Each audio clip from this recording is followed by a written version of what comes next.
Je n'ai pas acheté cette BMW M5 de compétition aux enchères, c'est quelqu'un d'autre qui l'a fait. Mais il me l'a vendue après s'être rendu compte d'un problème qui l'empêchait de la réparer. L'achat d'une voiture accidentée est déjà risqué. Mais l'acheter à quelqu'un qui ne peut pas la réparer augmente encore le risque. Vous êtes probablement comme moi, vous trouvez une voiture que vous voulez ou rêvez de posséder, vous la cherchez sur eBay ou Autotrader et vous mettez le prix le plus bas en premier. Ou est-ce que ça fait de moi un radin? Alors j'ai trouvé cette BMW M5 sur eBay pour 33 500 livres. Ces voitures se vendent aux alentours de 50 000 livres, voire plus. Et il est facile de comprendre pourquoi. La BMW M5 Comp est équipée d'un V8 biturbo de 4,4 litres qui développe plus de 600 chevaux. En fait, j'ai réussi à l'acheter moins cher que cela, mais nous verrons plus tard dans la vidéo ce que j'ai payé. Car je me rends compte maintenant que ça n'en valait peut-être pas la peine. Mais à première vue, certains d'entre vous penseront peut-être que je suis fou.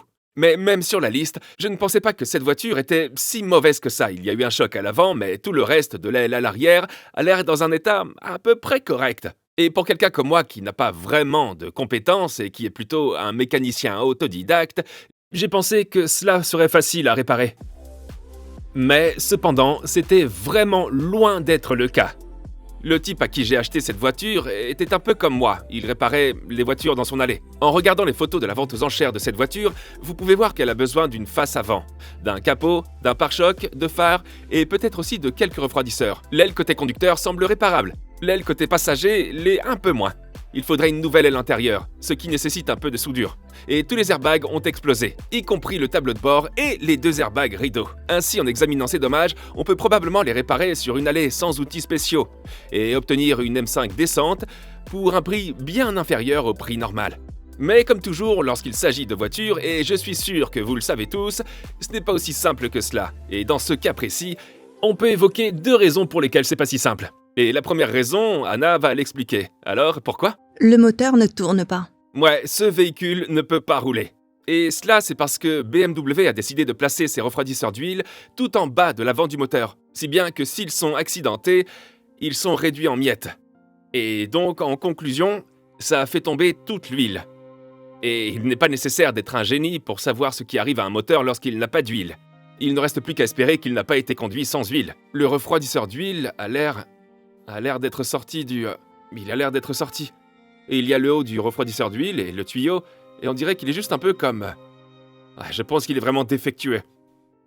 Je veux dire, il est certainement défectueux, mais il est sorti. Et il y a l'alimentation en huile ici, et le retour d'huile là. Il y a la ceinture auxiliaire. Oh là là, qu'est-ce que c'est? Oh, c'est une poulie là? Oh, ah! Ah! Ah, c'est comme une pompe à huile. Ah, mon Dieu, il y a tellement de choses cassées ici. Ah, même ça, c'est cassé. Le refroidisseur de charge? Ah, mon Dieu. Est-ce qu'on obtient l'approbation d'Anna sur la M5? Ne m'en voulez pas, mais je n'aime pas les BMW. Non, sérieux? Il s'agit d'un V8 turbo de 4 litres 4 qui peut développer 1 millier de chevaux et qui est doté à l'intérieur de 4 roues motrices et d'une propulsion arrière. Elle n'a pas de volant chauffant. Il n'y a pas de volant chauffant? Non. Regarde la clé. C'est comme moi, je n'aimais pas les BMW. Mais quand on en conduit une, on finit par l'aimer.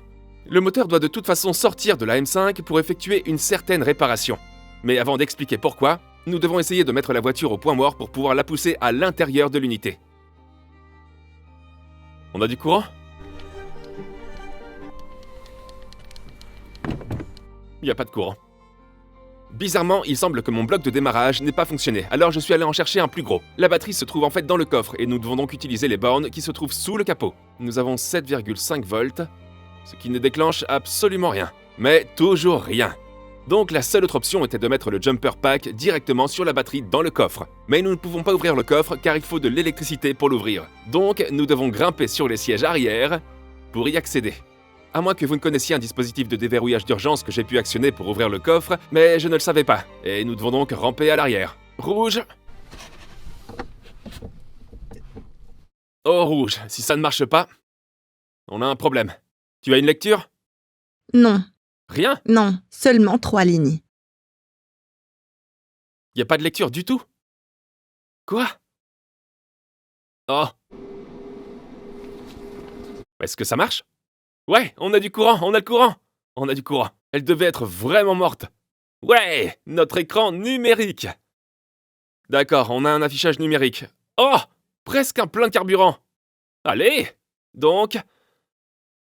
Beaucoup de défauts. Est-ce qu'on peut la mettre au point mort? Je ne veux pas la démarrer. C'est ça le problème. Pour démarrer le moteur, appuyez sur la pédale de frein. Mais je ne veux pas démarrer le moteur. C'est ça le problème. Il n'y a pas d'huile dedans. Je ne pense pas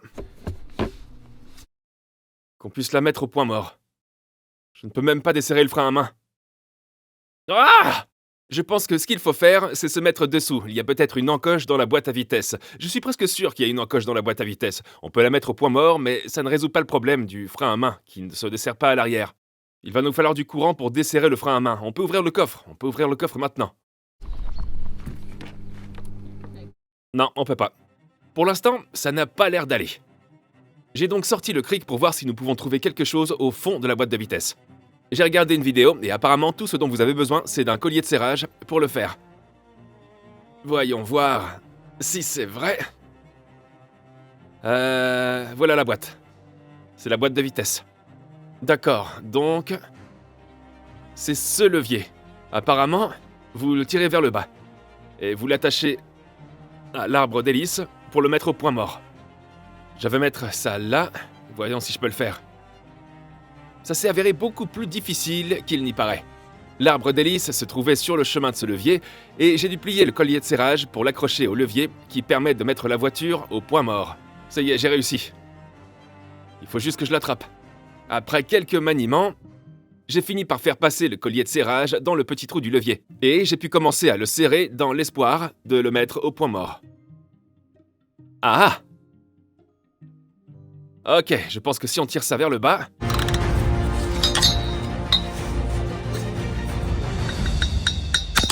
Oh! Oh! Deuxième round. Collier de serrage plus gros. J'ai mis 2 colliers de serrage qui maintiennent ce levier en place. Et si ça marche pas, je sais pas ce qui marchera. La roue avant bouge. La roue arrière, non. Prenons le frein à main. Le rouge ici. Et celui-là, là. Tu veux que j'appuie sur le bouton? Ouais. Ouais! Ok. Prochaine étape. Frein à main. Voyons si le frein à main se dessert. D'accord, le frein à main ne fonctionne pas. En y réfléchissant, c'est la seule BMW dont je me souvienne qui soit équipée d'un frein à main électronique. Toutes les autres avaient un frein manuel. Ils pensaient donc que c'était cool d'avoir un frein à main manuel. Mais tout à coup, ils ont décidé que c'était pas cool d'en avoir un. Ce qui signifie qu'on ne peut pas la déplacer lorsqu'elle est accidentée. Le plan d'action consistait donc à brancher l'autodiagnostic sur la voiture et mettre le frein à main en mode service. Mais malheureusement, ça n'a pas fonctionné. Ça marche pas. Quoi? Putain, toi! Pourquoi elle s'éteint pas? Il est également indiqué d'appuyer sur la pédale de frein. J'appuie sur le frein. Ouais!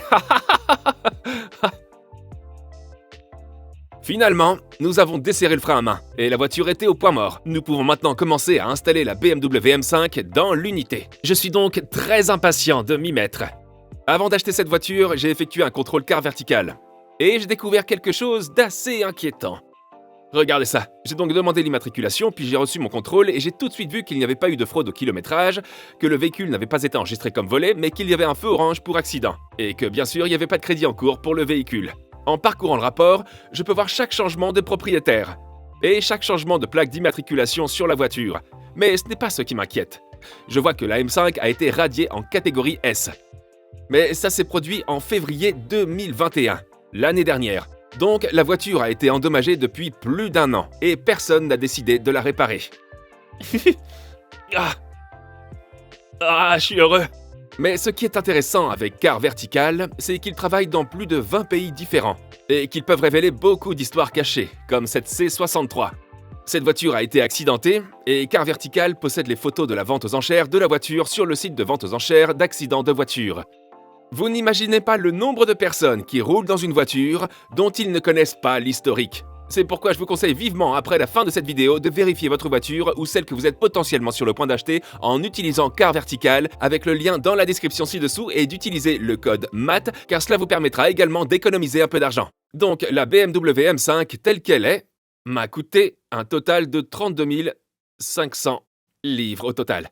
Il s'agit d'une catégorie S, ce qui signifie des dommages structurels. Il s'agit d'une voiture de 2019 et selon le vendeur, elle n'a que 16 000 km au compteur. Pour une M5 compétition de la même année, avec les mêmes spécifications mais sans accident, il faut compter entre 63 000 et 65 000 livres. À mon avis, il vous reste donc environ 10 000 livres sterling plus ou moins pour rentabiliser ce véhicule et le remettre sur la route, afin qu'elle devienne une BMW M5 bon marché. Ça, c'était jusqu'à ce que l'ancien propriétaire découvre ses dégâts.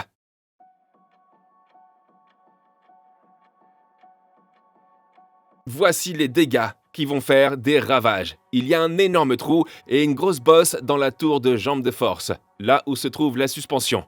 Et c'est pourquoi nous pensons que le moteur doit être démonté. La voiture étant de catégorie S, qui signifie qu'elle a subi des dommages structurels, ce qui est tout à fait évident, je ne pense pas que le châssis soit réellement déformé. Je pense que tout est droit, mais nous devons quand même le vérifier. Un bon moyen de voir si quelque chose a bougé dans la structure est de vérifier ces contrefiches ici. Et donc, rien n'a bougé. On ne voit pas que la tour de la jambe de force se soit déplacée vers l'arrière, vers la droite ou vers la gauche, ni qu'elle soit tordue de quelque manière que ce soit. Et de ce côté-ci... Ouais, ici de ce côté, tout est identique. En ce qui concerne les pattes du châssis, ça a l'air d'être en bon état. Cette partie a l'air d'avoir disparu, mais nous pouvons la mesurer. Mais je pense que ce trou a été causé par quelque chose qui a traversé le capot. Je ne pense pas que ce soit une quelconque contrainte sur la suspension qui l'ait causée. On dirait que quelque chose a littéralement frappé le capot, l'a traversé de part en part et a percé cet énorme trou. Et le pire, c'est que je crois que la tour de la jambe de force est fabriquée dans une fonte d'aluminium spéciale qui doit être collée au châssis de la voiture. Il s'agit d'une pièce énorme et d'une partie vitale du moteur qui va jusqu'en bas et qui va plus loin à l'arrière. Et je ne pense pas, nous essaierons, mais je ne pense pas que nous pourrons l'atteindre. La coller et l'enlever pour en mettre une nouvelle, sans enlever tout le moteur, parce que je ne pense pas que nous ayons assez de place pour jouer avec ça. Mais s'il n'y a que cette partie à remplacer, la partie avant et les airbags, la réparation ne serait donc pas trop chère. Mais à condition que le moteur soit en bon état. Le seul point positif est que si le moteur doit être sorti de toute façon pour effectuer la réparation, nous pouvons le réparer pendant qu'il est à l'extérieur. Mais cela pourrait nous coûter très très cher. Je pense donc, et j'espère avoir raison, que je vais d'abord faire tourner ce moteur avant de commencer à le démonter pour voir s'il fonctionne vraiment. Et pour ce faire, je vais ponter la conduite d'huile d'ici à ici, pour ne pas passer par le refroidisseur d'huile qui est manifestement cassé, ce qui devrait maintenir l'huile dans le moteur. Et je croise les doigts pour qu'il tourne bien. Nous y voilà. Alors que la M5 était en l'air, j'ai procédé à une inspection rapide pour voir s'il n'y avait pas d'autres dommages, mais tout semblait en ordre. Maintenant, je retire le tuyau d'une extrémité du refroidisseur d'huile et je peux retirer l'ancien refroidisseur d'huile de la voiture. J'ai ensuite ce très long tuyau en silicone que je vais utiliser pour connecter un tuyau de refroidisseur d'huile à l'autre, ce qui permet de contourner complètement le refroidisseur d'huile avant.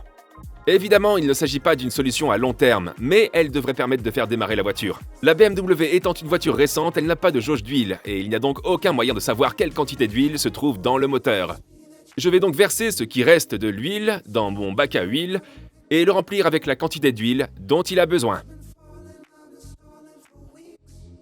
Il est censé y avoir 10 litres et demi dans ce moteur, et seulement... Enfin, pas même... Environ 3 litres et demi sont sortis. Alors je vais la remettre dedans, la remplir avec de la vieille huile ou quelque chose comme ça, on veut juste voir s'il fonctionne. Bien sûr, je vais remplacer l'huile à un moment ou à un autre, mais ça n'a pas l'air d'aller pour l'instant. Le seul point positif, c'est que je n'ai pas remarqué d'éclat de métal, ou quoi que ce soit d'inhabituel dans l'huile qui s'est écoulée. Avant d'essayer de le démarrer, je vais retirer ce tuyau d'admission pour vérifier qu'il n'y a pas de plastique ou de débris qui se sont frayés un chemin jusqu'au turbo. Car si je le démarre et qu'il y en a un, cela pourrait causer de sérieux dommages.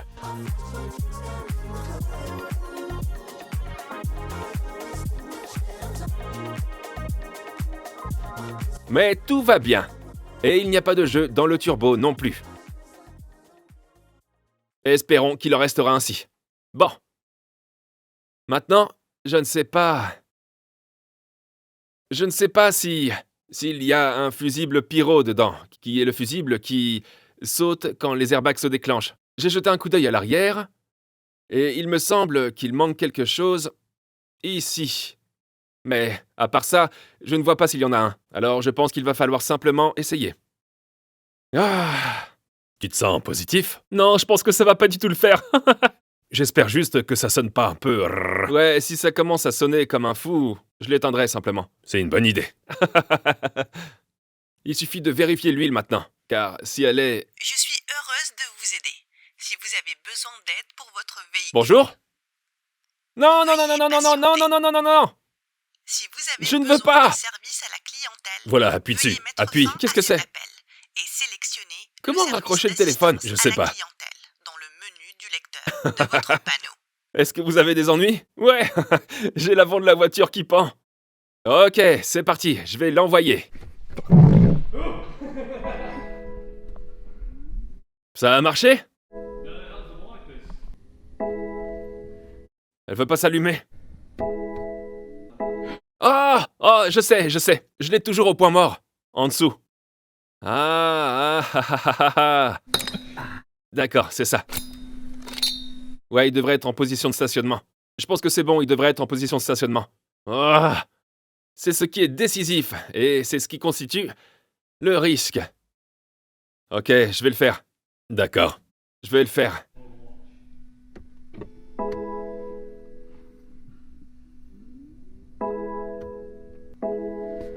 Ah! Toujours rien. La seule chose à laquelle j'ai pensé, c'est que cette voiture est équipée d'un fusible pyrotechnique qui a sauté. C'est un fusible pyrotechnique? Mais pour être honnête, je ne voyais rien d'évident. Si ce n'est pas le cas, c'est que la puissance n'est pas en cause. C'est le fusible pyro. Nous nous sommes donc contentés d'utiliser le plus gros jumper pack, en espérant qu'il n'avait pas assez de puissance pour démarrer. Allez, vas-y! Elle veut pas s'allumer, j'ai appuyé le plus fort possible sur le frein, j'ai appuyé sur le bouton de démarrage et d'arrêt.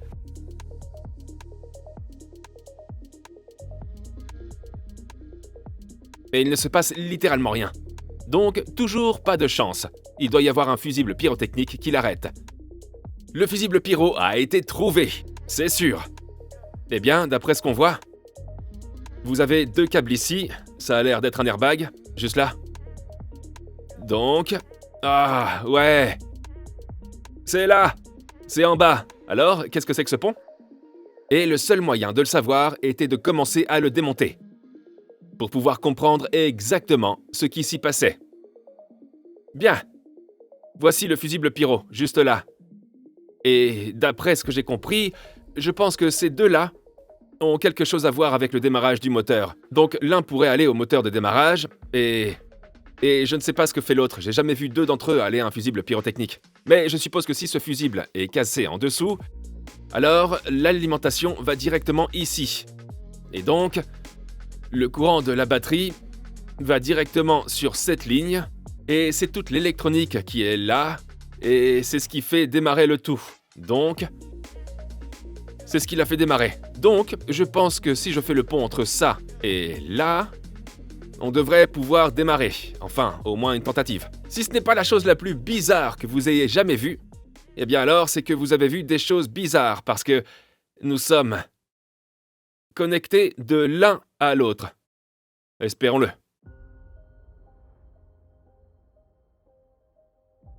En disant cela, je pense que ça va le faire. Il n'y a qu'une seule façon de le savoir. Il n'y a qu'une seule façon de le savoir, et c'est de l'allumer. Est-ce que ça va? Est-ce que ça va? Nous y voilà. Allumage. Allumage. Allumage.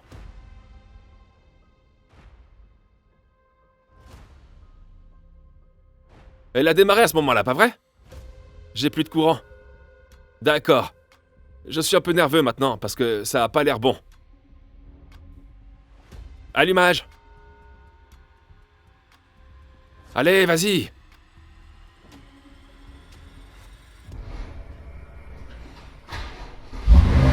Oh! Stop, stop. Il s'est passé quoi? C'est le tuyau d'huile en silicone.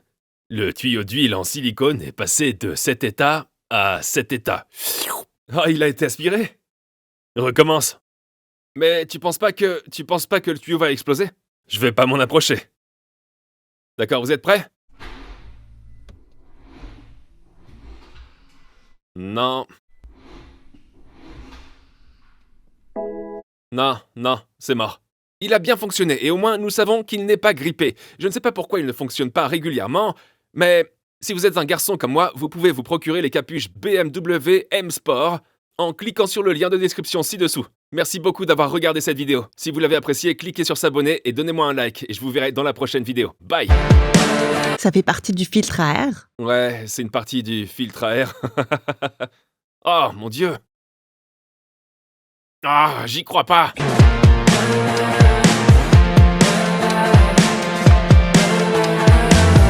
Like a drug that I just can't deny.